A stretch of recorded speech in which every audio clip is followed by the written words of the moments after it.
আরে তুমি এখানে কি করছো? আরে তুমি এখানে কি করছো? আমাকে বাঁচাও। তুমি কে? সর্বনাশ, তুমি এখানে কি করছো? তোমাকে আমি ছাড়বো না। তুমি আমাকে বাঁচাও। তুমি কে? তুমি কোথা থেকে এসেছো? তুমি আমার ওয়াশরুমে ঢুকলে এত বড় সাহস! তোমাকে আমি ছাড়বো না। সো গাইস, আজকে আমরা বন্ধুর বাসায় যাওয়ার সময় হঠাৎ একটা অজানা একটা বাসায় চলে যায়। তারপর কি হয় শেষ পর্যন্ত দেখতে থাকো। মানে এরকম একটা অবস্থা হয় যা আমি একটা বিপদের সম্মুখীন হয়েছিলাম। মানে কি বলবো তোমাদের মাঝে, এটাই আমি শেয়ার করব। ঠিক আছে, ভিডিওটি লাস্ট পর্যন্ত কন্টিনিউ করতে থাকো। দেখো, আমি এখন সোজা আমার বন্ধুর বাসায় চলে যাব। মানে বন্ধুর বাসায় যেতেছিলাম, হঠাৎ মানে সেম বাসা, আমি সেখানে ঢুকে পড়ি। হঠাৎ ঢুকে একটা আকাম হয়ে যায় আমার সাথে। আমার প্রিয় সেই ব্ল্যাক ল্যাম্বরগিনি নিয়ে আমি সেখানে রওনা হই, আমার বন্ধুর বাসার উদ্দেশ্যে রওনা হই। সে আমাকে কল দিচ্ছিল তার বাসায় যেতে হবে, কিন্তু হঠাৎ তার সেম মানে আমি চিনি না, মেলা দিন ধরে তার বাসায় যাই না, রাস্তাঘাট পরিবর্তন হয়ে গেছিল। তখন আমি সেই ল্যাম্বরগিনি নিয়ে আমি তার বাসার উদ্দেশ্যে রওনা হই।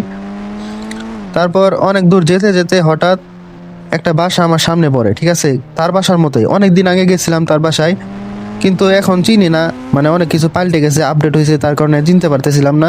হঠাৎ সেই বাসার ভিতরে প্রবেশ করি, তারপর দেখি একটা মেয়ে কি যে করতেছে, মানে শেষে বুঝতে পারবা, মানে সেই বাসা ঢুকলেই বুঝতে পারা যায় কি সমস্যা হয়েছিল। মানে তারপর বিরাট বড় একটা সমস্যা হয়েছিল, যার কারণে আমি সেখান থেকে দৌড়ে পালিয়ে আসি। ঠিক আছে, এখন আমি সোজা যাব, ডান দিকে যাব, ডান দিকে যাওয়ার পর তারপর আমার সেই বন্ধুর বাসার দিকে রওনা হলাম। এখন আরেকটু যেতে হবে। এই তো মনে হয় এসে পড়ছি। আমি এই বাসাটাকে মনে করছিলাম আমার বন্ধুর বাসা। তারপর আমি গাড়িটাকে সাইড করি, সাইড করার পরে ভিতরে প্রবেশ করি।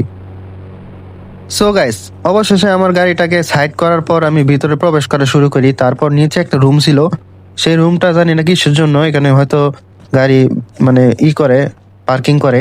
তারপর আমি ভিতরে প্রবেশ করি। মানে কোন গেটে ঢুকবো আমি বুঝতেছি না। এখানেও একটা গেট, সামনে একটা গেট, এই সিঁড়ি কোথায় আছে? মানে অনেক খোঁজাখুঁজি করি, আমার বন্ধুকে আমি খুঁজে পাচ্ছিলাম না। নিচতলাও নেই বা সাইডের রুমেও নেই, অনেক খোঁজাখুঁজি করি কিন্তু তাকে আমি খুঁজে পাচ্ছিলাম না। তারপর আমি দোতলায় যাই, দোতলায় গিয়ে খুঁজি, পাই না। দোতলায় এখানেও আছে, এখানেও নেই, এখানেও নেই, তারপরে বেলকনিতেও নেই। তারপর অনেক খোঁজাখুঁজি করি কিন্তু তাকে আমি খুঁজেই পাই না। ঠিক আছে,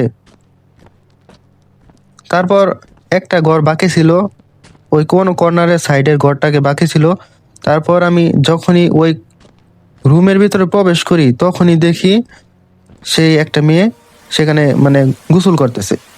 তারপর আমি সেখানে দেখেই মেয়েটা চিল্লানি শুরু করে, মানে মানে সে এরকম ভাবে চেঁচাচি মেচি শুরু করছে, মানে বাইরের সব মানুষ জানে হ্যাঁ ভিতরে ঢুকে পড়বো। ঠিক আছে, আমি সেখানে, সেই মেয়েটা আমাকে মারতেও শুরু করে। তখন আমি তাড়াতাড়ি করে দৌড়ে বাইরে পালিয়ে আসি। ঠিক আছে, মানে সে কি হলো আমি বুঝলাম না, আমি কার বাসায় এসে বললাম আমি সেটাও ভাবতে পারতেছি না। সব কিছু বাদ দিয়ে আমি তাড়াতাড়ি করে দৌড়ে বাইরে এসে পড়ি। ঠিক আছে, তাড়াতাড়ি করে আমি বাইরে গাড়ির কাছে এসে পড়ি। সে মেয়েটা এখনো চিল্লাচিল্লি করতেছে, বাইরে শুনতে পাচ্ছিলাম আমি। তখন আমি তাড়াতাড়ি করে গাড়ি স্টার্ট দিই, স্টার্ট দিয়ে সোজা আমার বাসায় চলে যাই, আর এক মুহূর্তও না। তাড়াতাড়ি করে আমি গাড়িটাকে স্টার্ট দিই, স্টার্ট দিয়ে আমি ফুল স্পিড একদম বাসায় নিয়ে আসি। ঠিক আছে, সো গাইস, ভিডিওটা এ পর্যন্তই। পরবর্তী এপিসোড দেখার জন্য বা পরবর্তী গল্প শোনার জন্য চ্যানেলটি সাবস্ক্রাইব করো এবং ফেসবুক পেজটি ফলো করে দিও। আর হ্যাঁ, পরবর্তী কি ভিডিও চাও অবশ্যই কমেন্টে বলো। সবাইকে ধন্যবাদ।